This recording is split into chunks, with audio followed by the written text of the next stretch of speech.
저는 이 저녁에 이 본문의 말씀을 가지고 여호와께서는 영원한 왕이십니다 라는 제목으로 주의 말씀을 함께 상고하며 기도의 제목으로 삼고자 합니다. 시편을 요약하자면 악인들이 들끓는 이 세상에서 여전히 하나님께서 영원한 왕이라는 노래를 부르는 그런 노래가 우리가 읽은 시편입니다. 시인은 이 노래를 시작하면서 질문을 하면서 시작을 해요. 두 번이나 질문을 합니다. 1절인데요. 여호와여 어찌하여 멀리 서시며 어찌하여 환난 때에 숨으시나이까? 어찌하여 그러십니까? 이러한 질문으로 노래를 시작하는 이유는요, 이 질문이 이 세상 악인들, 이 세상의 절대 다수인 악인들이 주로 부르는 주제가이기 때문에 그렇습니다. 시인의 고발에 따르면요, 이 악인들은 하나님에 대해서 그렇게 생각하고 있으며 그러한 악인들이 즉결 심판, 그런 악을 행할 때 하나님이 바로 심판하지 않는 이 세상은 그렇게 보이기도 한다는 것이죠. 하지만 시인은 악인들의 생각과 전혀 다르게 하나님이 멀리 서시며 숨으시는 분이 전혀 아니라는 것을 분명히 확신하며 노래를 이어갑니다. 2절에 분명히 그렇게 간구하고 있어요. 악한 자가 교만하여 가련한 자를 심히 압박하오니 그들이 자기가 베푼 꾀에 빠지게 하소서. 악한 자들은 하나님이 멀리 서시고 숨으신다 노래하지만 하나님은 영원한 왕이시고 그들의 꾀에 빠지게 하시는 분이십니다 라고 고백하며 나아가는 거죠. 이어지는 3절부터 11절을 보면요, 시인은 악인들의 죄악을 낱낱이 보여주고 있어요. 7절에서 악인들의 입과 혀로 짓는 죄악이 등장하는데요, 그들의 입에 얼마나 독한 것들이 들어있는지 분명히 보여줍니다.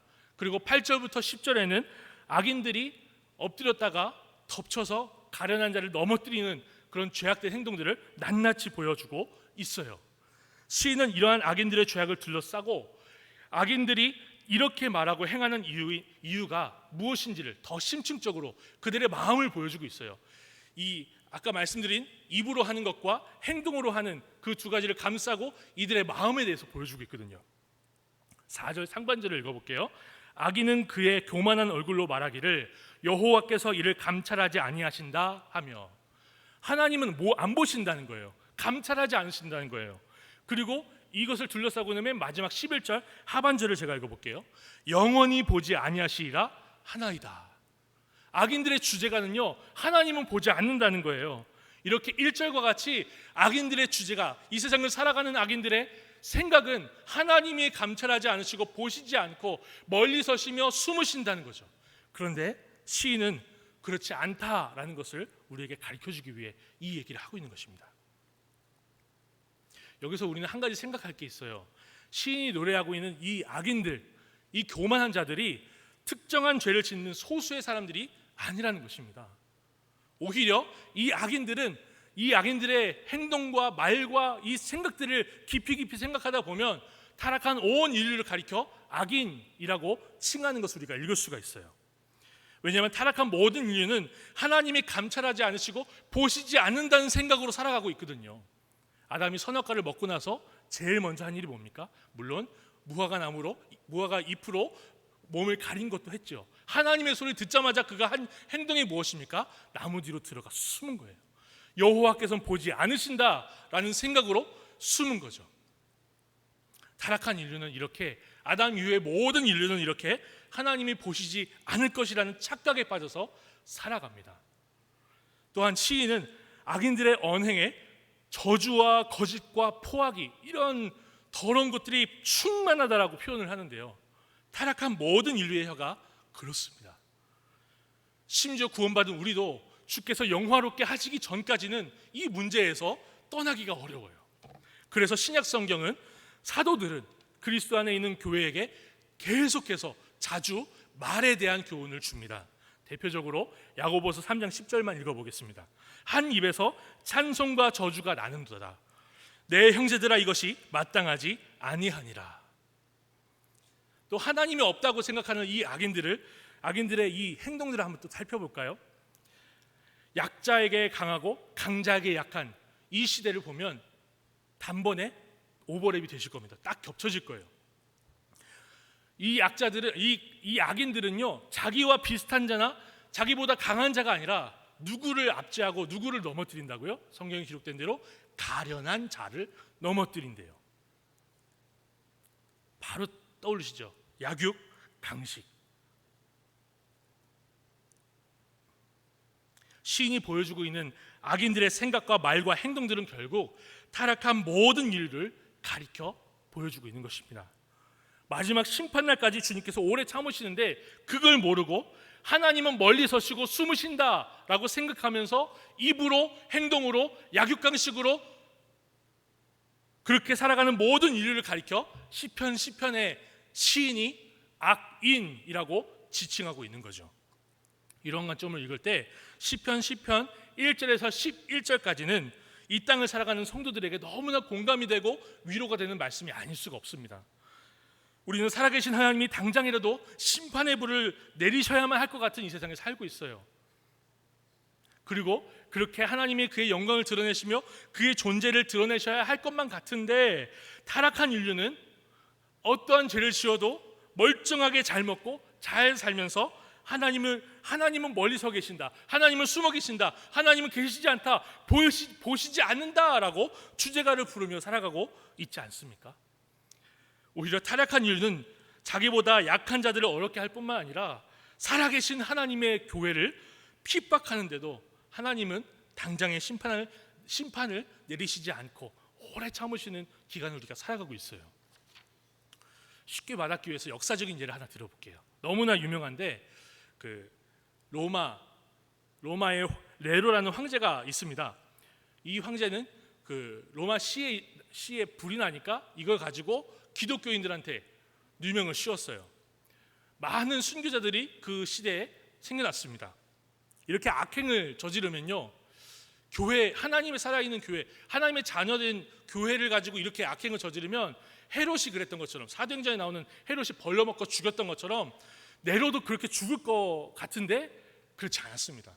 네로, 로마 황제 하면 삐딱하게 누워서 포도를 이렇게 들고서는 포도주 잔을 들고 이렇게 한가하게 먹고 마시고 쉬는 모습이 연상되지 않습니까? 그렇게 쉬었다는 거예요. 기독교인들을 갖다가 검투사 앞에, 사자 앞에 물려 찢겨 죽게 하는 것을 구경하면서 그렇게 편하게 있었습니다. 네로가 궁전에서 편하게 자고 있을 때 기독교인들은, 수많은 순교자들은 나무에 매달려서 밤새 태워졌다라고 기록해요. 이러한 상황을 생각할 때 시편 1절에서 11절은 너무나 와닿는 거죠. 주님, 이렇게 악인들이 득세하고 이렇게 하나님을 무시하는 자들이 살아가는데 이렇게 살아갑니다. 주님, 이런 세상입니다. 이 부분에 대한 좀 구체적인 예시가 좀 필요할 것 같아서 제 경험을 한번 말씀을 드려볼게요. 좀 졸리실 수 있는 시간이잖아요. 제가 고3 때 수능 보기 전에 수능일이 지금 다가오니까, 그러니까 제가 다니는 학교에서 수능 대박 기원 고사를 지내겠다는 거예요. 고사. 돼지 머리에다가 선생님들이 절하고 술 따르고 돈 집어넣는 그런 고사를 지내겠다는 거죠. 왜요? 수능 대박을 위해서. 그래서 돼지 머리를 갖다 놓고 하는 그 장면을 밤마다 있는 텔레비전에다가 생중계를 해놓고 우리를 가르쳤던 선생님들이 그 돼지에다 절하는 모습을 보여준다는 거죠. 제가 그 당시에 고3이었지만 기독교 회장이었고 또 한 신앙인으로서 이걸 참을 수가 없었습니다. 그래서 학교에 공지까지는 아니어도 각 밤마다 제가 광고를 했어요. 예수 믿는 사람들, 이 고사 지내는 시간에 교직원 식당으로 모여라. 우리 예배드리자. 우리 기도하자. 그래서 그렇게 모였어요. 한 30명 정도 모였던 걸로 기억해요. 제가 다니는 고등부 목사님 모셔다가 같이 예배드리고 기도회를 했습니다. 물론 우리는 그들과 다르게 수능 대박을 위해서 기도를 한 건 아니었어요. 하나님, 대학교에 가서도 세상 사람들처럼이 아니라 하나님 믿는 자녀들처럼 살게 하옵소서, 그 기도 제목 가지고 열심히 기도했던 기억이 있습니다. 멋있죠? 조금 제가 생각해도 좀 멋있는 것 같은데, 이 정도 되면 하나님이 은혜를 주셔서 그 교직원 식당에 모여있는 사람들은 전부 다 하나님이 은혜 주셔서 우리가 생각하는 좋은 대학교라는 그런 대학교에 딱 붙여주시고, 고사 때지 죽어서 잘나가지고 쌀 많은 머리에다가 저한 그런 데다가 기원한 사람들 그런 학생들은 전부 다 저기 이름도 모르는 대학교에 보충해줘야 될 것 같은데 안 그랬습니다. 오히려 저를 도와서 기독교 동아리를 열심히 운영했던 한 친구가 있어요. 재수했습니다. 고사돼지 머리 앞에 그렇게 성공을 기원하던 사람들은 다 자기가 가고 싶은데 가는 걸 제가 봤어요. 하나님을 보시지 않는다, 하나님이 안 계신다라고 생각하는 사람들이 잘 사는 경우를 우리 주변에서 왕왕 볼 수 있다는 거죠. 거대 기업, IT 기업인 애플 혹시 아십니까? 제가 아이폰을 이렇게 쓰는데요. 아이폰을 쓰는데 이 아이폰 때문에 떼돈을 벌어서 전 세계에서 현금이 가장 많은 기업이래요. 그 기업을 만들고 키운 사람이 스티브 잡스인데 그 사람이 자서전을 이렇게 두껍게 성경책 마냥 써냈어요. 거기에 자기는 예수님 믿지 않고 하나님을 믿지 않는다, 교회는 왜 다니는지 모르겠다, 이렇게 썼어요. 시진핑, 김정은, 말만 들어도 떨리지 않습니까? 이런 독재자들 한번 생각해 보세요. 이런 사람들은 전부 하나님이 멀리 계시며 멀리 서시며 숨으신다라고 얘기하는 그런 죄인, 악인들의 대표지 않습니까? 이런 사람들의 말과 행위를 보면 당장이라도 하나님이 심판의 불을 내리셔야만 할 것 같은데 하나님이 그렇게 하지 않으세요. 오래 참으시는 거죠. 그의 심판의 날까지 오래 참으시는 것을 우리가 보고 있습니다. 답답해 죽을 것 같아요. 이처럼 우리가 사는 세상은요, 하나님의 말씀 따라 살고 하나님의 말씀대로 이 세상을 부딪히면 부딪힐수록 파란 나라를 보았니가 아니라, 그 동요에 나오는 것처럼요, 파란 나라가 아니라 너무나 우중충하고 검은 나라예요. 너무나 실망이 되고 이럴 수가 있나 라는 세상이 아닐 수가 없죠. 바로 이러한 상황을 이 시인이 11절까지 적나라하게 우리에게 보여준 겁니다. 그러나 시인은 12절부터 엄청난 반전을 우리에게 보여주고 있어요. 하나님이 일하실 것을 확신하며 간구하기 시작하거든요. 여호와여 일어나소서, 하나님이여 손을 드옵소서, 가난한 자들을 잊지 마옵소서. 그러면서 시인은 악인들의 생각과 전혀 다르게 하나님이 보고 계신다는 것을 너무나 분명하게 14절에 선포하고 있습니다. 제가 읽어볼게요. 상반절만 읽을게요. 주께서는 보셨나이다. 악인들의 주제가 아까 뭐였죠?